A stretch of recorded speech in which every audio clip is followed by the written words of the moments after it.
So how do you do all that you do? What are some productivity tips that you'd love to share? Surround yourself with really good people, hire really well, marry very well. Also, I think you just need to prioritize. I really believe in the 80-20 rule. I really believe that 20% of what you do moves the needle. So you don't need to get 100% done. You just need to do the 20% that's really important. Every day, I write a list of everything I want to achieve. And I just make sure I get 3 really big things done. So just trying to make it simple, not be so hard on yourself. Hello and welcome to Make It Work, the bi-weekly podcast where we uncover inspiring stories of modern working mamas in Asia who have redefined their career paths whilst putting family first. Hi folks, I'm your host, Sarah Wong. Today, my guest is Chris Edwards, an Australian mom of 3 and founder and CEO of digital lifestyle platform Honeycombers and Launchpad, a community for socially conscious business owners. I personally love using Honeycombers to find out about the latest events, kids' performances, and other happenings in Singapore, so I was really excited to speak with Chris herself. In this episode, Chris shares her incredible journey as an expat who started a business that grew into 4 successful ventures in Singapore over 15 years, all whilst adding 3 little humans to the mix. She opens up about her moments of personal crisis, how she effectively retired her husband a couple years ago, and what life looks like now living on a farm in Byron Bay, Australia. From practical parenting tips to advice on finding good people in your life, this conversation is packed with valuable insights. Last but not least, I have an exciting announcement for you. Chris is extending a special promotion to listeners of Make It Work for a free 1-month pass to join the Launchpad community. Use the code MAKEITWORK for access. Now for our episode. Hey, Sarah, how are you? I'm great. I am so excited and thankful that I managed to get you. It's been a really exciting process for me just talking with you and learning about all what you've done and the work that lays before you that you are going to be sharing with us about as well today. Before we dive in, let's hear about you and your story in 2 minutes or less. All right. I love it. So, my name's Chris Edwards, and I'm currently the founder and CEO of Honeycombers and also Launchpad. I founded 15 years ago, and Launchpad I founded 2 years ago. And prior to those businesses, I actually had a background in marketing, and I lived and worked in Australia marketing. And then I moved to Singapore and lived in Singapore for 11 years. And that's where I had my 3 babies. And yeah, that's me in a nutshell. Yeah. And I know that you have a fun fact that you love tennis and pottery. And yeah, I play tennis at least once, probably more like 3 times a week. And I'm a little bit obsessed about pottery at the minute. So I do a pottery class every week. And I also do some making on the weekends. Like, yeah, my kids are Nice. like, oh, mum's in a pottery stage, look out. But I go through little creative bits and bursts. And yeah, they're telling me I'm knee deep in my pottery stage right now. You know what? My family's all like, how long until mum starts a pottery business? And I'm like, no, pottery is not working. Actually, that's quite an interesting insight about how you love creating things. And I mean, that's been part of your whole journey, right? Since coming to Singapore as an expat.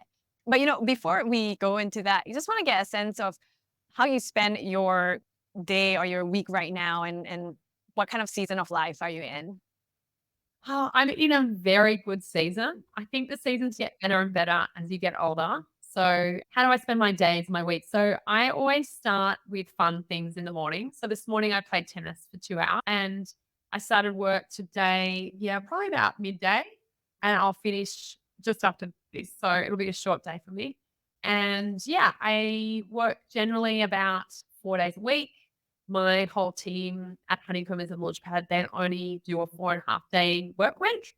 So we're Yeah. all, but yeah, really, really value the work-life balance or life-work balance. I think it's really important in my businesses and got a lot of things outside of work that I like to spend time on, including my kids, that I feel like right now they're 14, 12 and 9 and they really need me more than ever. So having a lot of time with them is really my priority for me.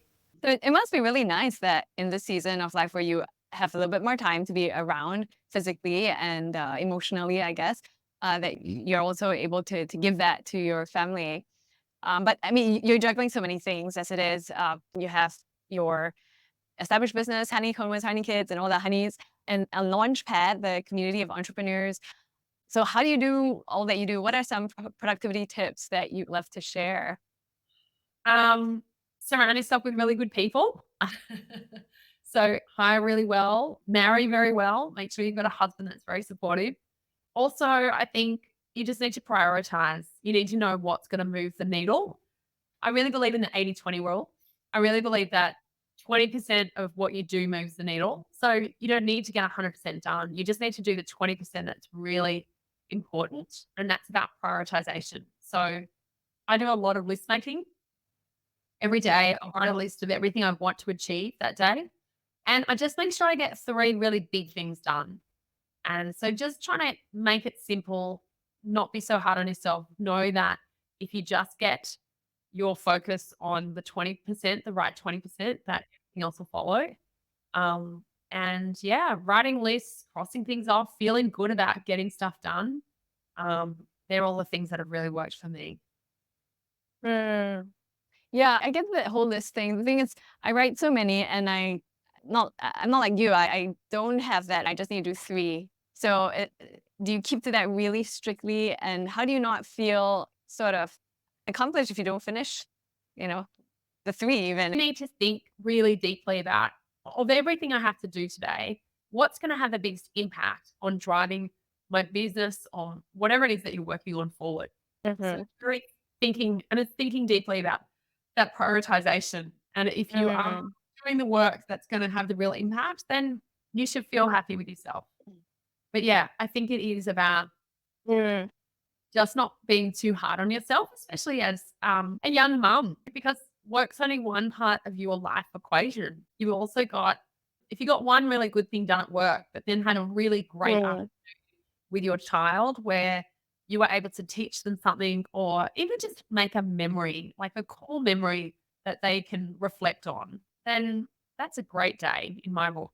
You know what I mean? Yeah, I like that. I think it does speak to me in terms of not focusing on maybe just one category, but realizing that as a whole in a day, there's so many roles we play, and it might not be 100% for anyone, but maybe sometimes 50-50 or 60-60 in the different roles is good enough, and to be kind to ourselves. Yeah, exactly right. And I also think when we're 65 or 70, we're never going to look back and think, gee, I wish I worked harder. Like I just don't think we're going to think that. I think we're going to look back and say, I wish I treasured that time with my kids, because and even now I see people who are getting pregnant or having new babies, and like my kids are still very much kids. But I look at those people and I go, oh, I'm so envious. I won't have that again. And once you've done it, it's gone. Like you've got the photos, you've got the memories, but you don't get to really do it again. As much as it's really hard when you're in the young years. I remember how bad the tiredness was. That was the hardest thing for me. Just that sheer broken sleep and lack of sleep. Some days just feeling like you're just counting down the clock because you just want to get back into bed.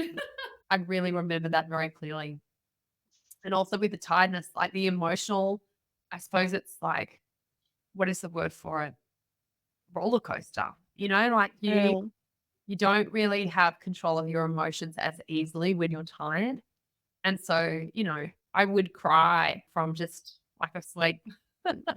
You just don't know everything that you're gonna go through as a mom before, and then even with multiple kids, I guess everyone is different as well, and you're in different kind of stage of your work. So things keep changing, and that's what I realized. I can only really respond. Very little I can control, but it's the responding and reminding myself that it's a long game. It's helpful too. Yeah. So for you, Chris, how did becoming a mother change your perspective and your approach to work? Because you started your company when you were, I guess, without kids, and then you had 3 kids very quickly shortly after. Talk about that. Look, I think I always knew I wanted lots of kids. And I think I was really ambitious before I had kids. And I remember very clearly when I started Honeycombers, I didn't have any kids. And I set it up as a WordPress site in the back end with all the countries of Southeast Asia in the back end. And I was going to do Honeycombers, Bangkok and Honeycombers, Hanoi and Ho Chi Minh. And I was like, I'm going to dominate Southeast Asia. And I remember it really clearly when I did my first site revamp. I said to the developer, you can take all those countries away. I'm not doing it. But yeah, it was really interesting. I had evidence of how I had this ambition and naivety. And then once I became a parent, and also I suppose realized the enormity of the job of creating a city guide, that I was like, no, I don't need to take over the world. I don't aspire to be time out for Southeast Asia. I just want to have a really nice business that affords me a lifestyle that I love, work-life balance, I think.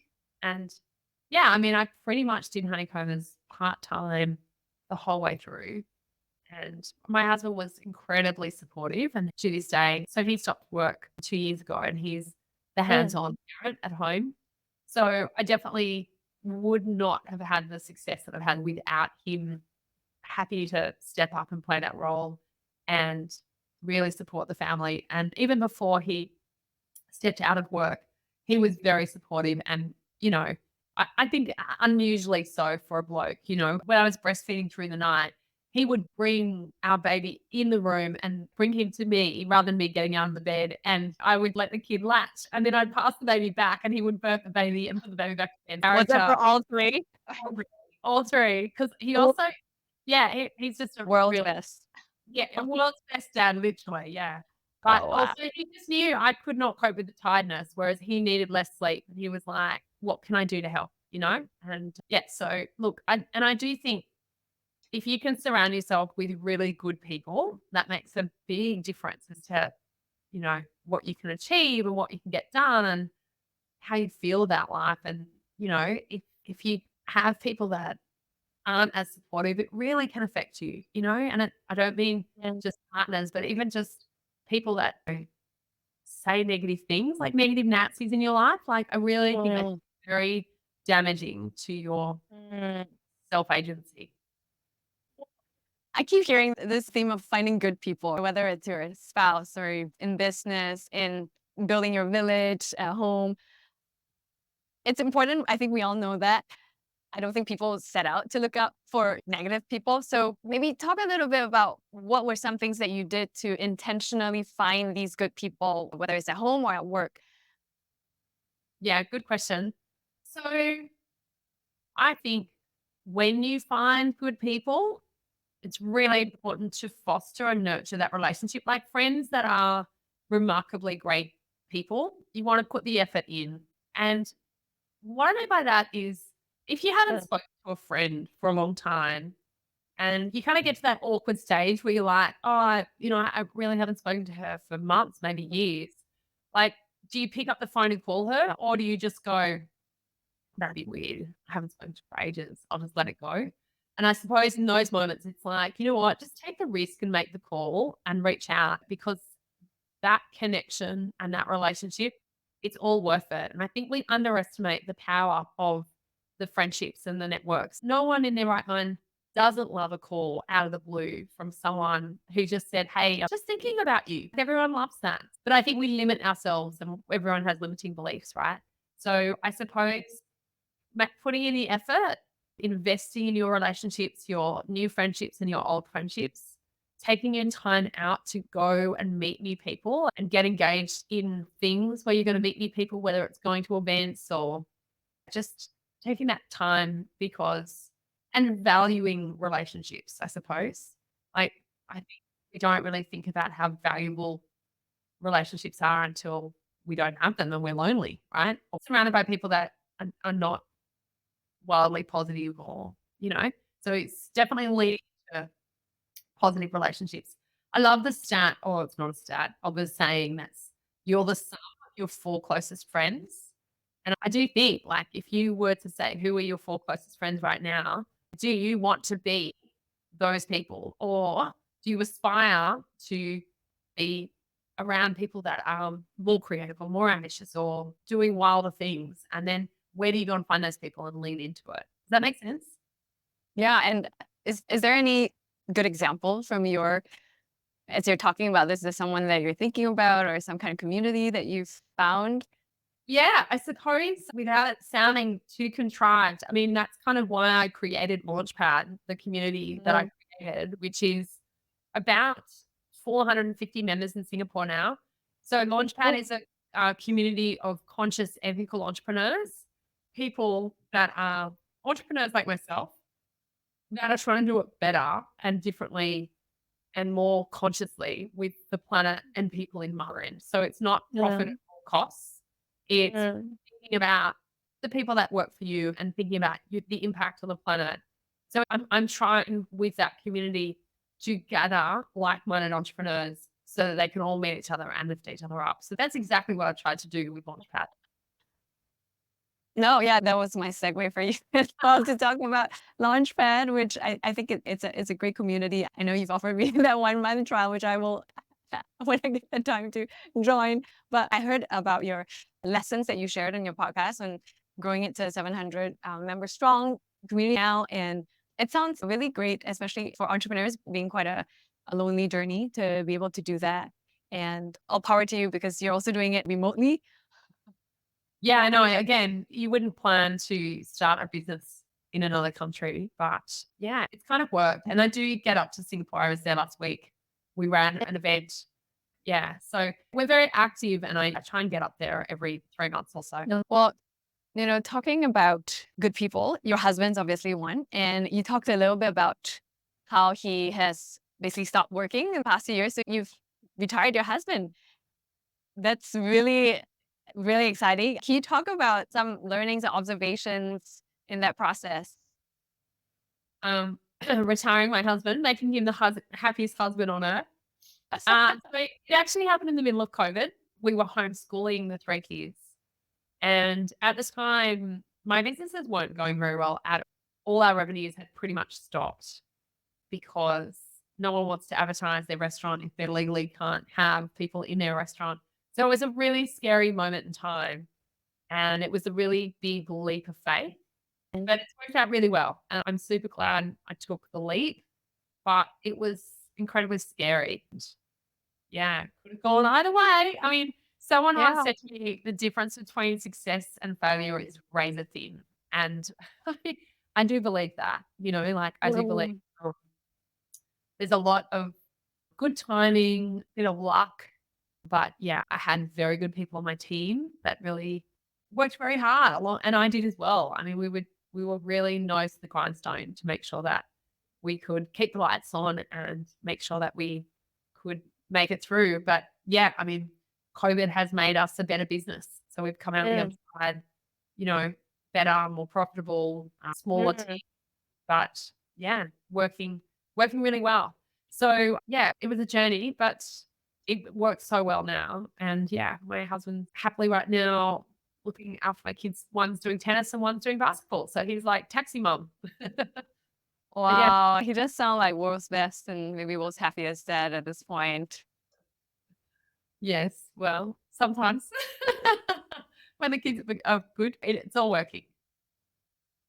That's so great. And actually, you talked a little bit about now he's being the house husband in that sense. So can you talk a little bit about the roles that you all play and how do you all agree on, yeah, okay, you're gonna be the taxi dad and I'll be the one sort of in the office and you give me a good meal. Yeah, like how do you all work that out? Well, And especially with challenges or differences, how do you all overcome that? yeah, we haven't had too many challenges. He likes cooking. He's always enjoyed cooking, so he doesn't find that a chore. He also really enjoys doing the kids stuff. He was coaching the kids soccer teams for a long time. But yeah, no, he gets a lot of time to surf, so I think he's happy. But yeah, he basically, I think if you asked him, he would say his remit is he organizes the food and the lunches and organizes the dinners. He does the weekly shops. We don't have help like we used to in Singapore, so it's just the two of us with kids. And then he organizes all the kids' sport and he also does homework with the kids.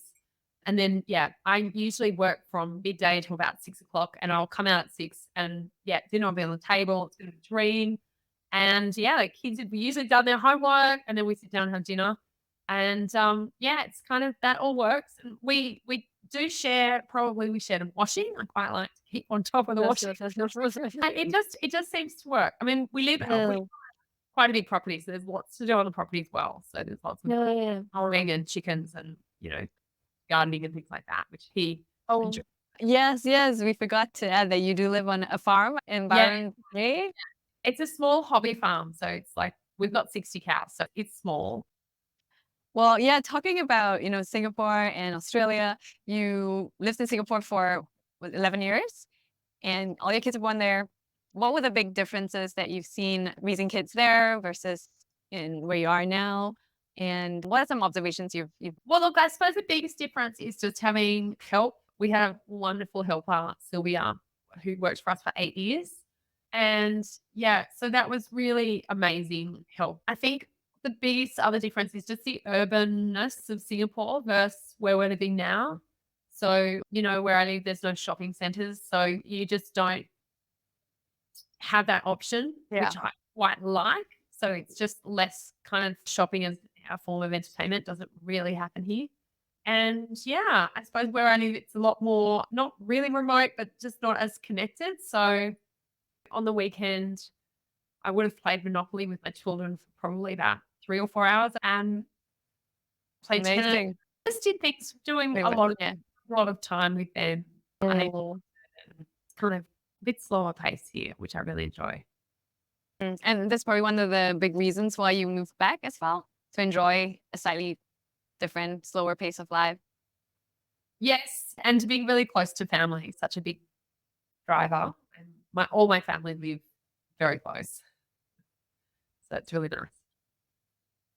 Well, great. And looking back at the time that you've spent in Singapore building the Honey Empire and with Launchpad and 3 kids in tow, any regrets or anything you have done differently at all? No, I don't really believe in regrets. I think there's definitely been some hard times, but I think from every hard time, there's been an amazing learning. And so, I don't really regret anything. I think I've worked really hard, but I think I've also been very lucky. And I acknowledge that I've also come from a position of privilege. I've had the opportunity to start Honeycombers, and I didn't pay myself for 4 years. And that's because my husband was able to support me.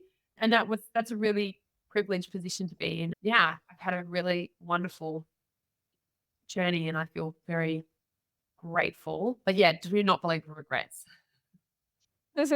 Well, you've talked about challenging times a little bit and in different places, in different podcasts.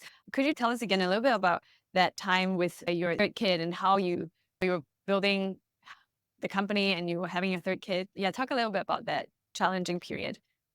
So I've got 2 stories for you. The first one is when I found out I was pregnant. I had about 15 employees at the time. But I remember my most senior employee just looked at me and went, "How are you going to do this? Like, are you crazy? You're running a business. Everyone needs you here. And now you're going to have another baby." And I was like, "It's okay. I'll find a way." But my team actually thought I was mad. And then when I did have that baby, Darcy, his name is, he was 2 weeks old. And my very good friend, a school friend, rang me and said, "Congratulations, and how are you, and how's it all going?" And I was like, "Yeah, it's great. Thank you. All good." And she's like, "What are you doing now?" And I said, "I'm just driving into the office." And she said, "What do you mean you're driving into the office? You've just had a baby." And she really hit a raw nerve because what the heck was I doing? Why was I driving into the office? I had Darcy in the back seat because I was breastfeeding, and I was like, I have to bring him with me. And I just started bawling on the phone, and I just hung up on her. I just pretended like I was going through a tunnel. And I hung up, and I just pulled over. I was on Bukit Timah Road, and I pulled over. I was just in tears, just going, "What the hell am I doing? Why am I doing this?" And I rang my husband, and he said, "Just come home. Just leave it for now. Come home. You can do it later." And I was like, "I can't just come home. I've got to do payroll." I didn't have anyone in the company who could have done payroll for me. I didn't have anyone running HR. I didn't have anyone in finance. Like, all of that was on me. And I was like, I need people to get paid. So I've got to get in there and process payroll. And so I just, cleared my eyes and took a couple of big breaths and got in there and did the payroll. And it's really a big moment, I think, because I realized at that point how far I'd pushed myself and how bad my planning was. I should have done better. This was baby number 3. But I think when I had my first 2 babies, I didn't have the head count. I think when I had my first baby, it was only me. The second baby, I think I only had 2 employees. But between baby number 2 and baby number 3, the business had really grown significantly. And it was a lot of responsibility. And I didn't have a coach. I didn't have anyone helping me out with how I could get help in my business that was affordable and easy to access. And I didn't know many other entrepreneurs either. I didn't know any entrepreneurs that were running startups and having babies, to be honest. So I didn't really have anyone to go and ask for help. But that experience really was part of what motivated me to create Launchpad, because if I had had Launchpad back then, I would have known that you can get like fractional CFOs and you can get part-time HR people, and I could have had solutions in place so that could have been a lot easier, and might have been able to have a month off and that would have made a huge difference. But yeah, hindsight's a great thing. But that's what I mean by no regrets. That pain point led me to understand a real need, and that is entrepreneurs, other entrepreneurs, and particularly female entrepreneurs that are having babies and running companies and bringing up kids. Like, it's just a lot of challenges, but it doesn't have to be that hard. There are a lot of shortcuts, and people have found solutions before you. You don't need to work it all out on your own, which is the hardest way to do things. So don't do what I did. Wow. No, thanks. This was a really good story, and it gives a lot of color to, the motivation and the driving force behind what you do and bringing other entrepreneurs together to learn and grow. I'm curious also if you had anything specific to say to moms, working moms who are thinking about starting a business or are running their businesses. I think we just need to be kind to ourselves. I think we're really hard on ourselves. And I want to say to moms, work can always wait.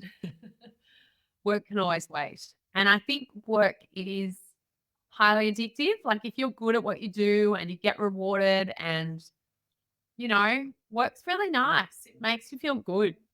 So I think it's to set some boundaries for yourself so you won't look back and go, I wish I didn't work too that hard, because we don't get the time back with our babies. We can always work more, and there's going to be plenty of time to work, but we only have a certain window with our kids. And I think now more than ever, our kids really need us. And I think it's really hard to be a kid in this digital age, especially a teenager. Even a 9-year-old, like my 9-year-old's like, I really want a phone. All my friends have phones, and he gets really anxious. And like there's a lot of support that needs to be there.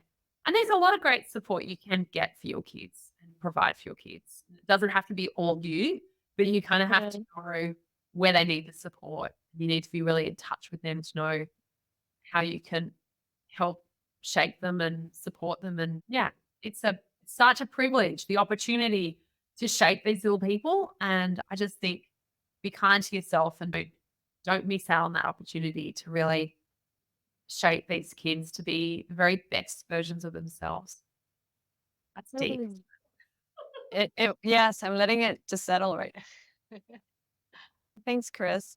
So a little bit tangential, but it's something that I heard you talk about. And I want to also hear if you have any examples about how you bring in some of your business tactics or strategy into your style of parenting, or any teaching moments that you've had with your kids where you're like, hey, this is actually something I practice back at work. Yeah, absolutely. So one thing I have taught my kids is how to give constructive feedback. So I don't know if you've ever heard of the feedback sandwich. My house, it's called the mushroom sandwich because my kids don't like mushrooms. But it's been an amazing technique because my kids used to go, oh, I don't like this dinner. I don't want to eat it. And my husband would get really like, you need to eat at least half. And it'd be really like this really aggro moment between them all. And so I taught my kids how to give dad feedback about the dinner by starting with something positive, and then you can share your negative or the bit you don't like, and then end with something positive. So it's the sandwich of, and it's a HR training technique that we actually use at homes to teach people how to give feedback and reviews. Like, don't just blurt out the negative, like sandwich it with two positives. So my kids would then say, "Hey, Dad, I really love how much effort you've put into this dinner, but I really don't like mushrooms. But I really like the meat and the vegetables on this plate." He knew they were using the technique, but even still, he totally changed his approach. And rather than be upset by his feedback, he would be like, "Oh, I'm so glad you appreciate that I put a lot of effort into this. You know, that's fine. Just leave the mushrooms and eat everything else." And, this whole situation that used to be really tense just got totally diffused by the kids being able to use this mushroom sandwich feedback technique. So yeah, that was really cool to be able to use something from work to teach the kids the power of constructive feedback and see how it really changed my husband's approach to the kids too. Like, he was just really forgiving and accepting because he loved the fact that they were trying to acknowledge the effort he put in. So yeah, it was really good. I love that. I wonder if it works on 4-year-olds. Yeah, I'm sure. I'm sure it would. The other thing we do a lot at my house is at meal times, we use a rose and thorn conversation. I don't know if you know this one, but at dinner each night, everyone has to go around the table and share what was their rose of the day and then what was their thorn of the day. And it's a really just a good way for people to reflect on what was great about the day, as well as share what they didn't love or what they need help with during the day. And so that's actually I think that's a parenting technique that now I've put into Honeycomb as a launch pad. So we'll do it in meetings. So we do. Oh, yeah. So at work, we do rose, thorn, and bud. And the bud is your opportunity or the thing you're excited about. So but it really is I a like that. great framework. Oh, yeah. Okay. I mean, I've definitely heard of like highlight, low light, but with the but, it gives something that you're looking forward to. So that's what dimension. I like it. Well, my kids love mushrooms, so I got to find something else like cucumber burger. Those days. Yeah, oh, that's good. Your kids like mushrooms. That's amazing. Yeah. I mean, even I Let me know how it goes. I mean, it works wonders for us, but yeah, I'm interested. It's such a great gift to be able to share these little skills, especially at such a young age.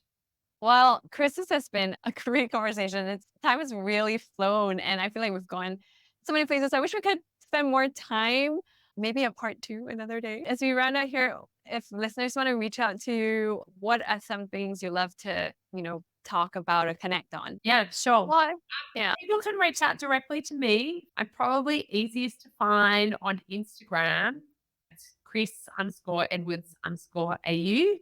I love connecting with anyone who's running a business or parenting and juggling work. Really interested to connect on those fronts. They're also very welcome to check out Launchpad. So Launchpad is the launchpad.group if you want to have a look there. If you feel like any of those Launchpad or Honeycombers would be of value, check them out. Love to connect. All right. Thank you so much for your time, Chris. I appreciate everything that you've shared. So many nuggets and learning points. Appreciate your time so much. Take care now. Thanks for having me, Sarah.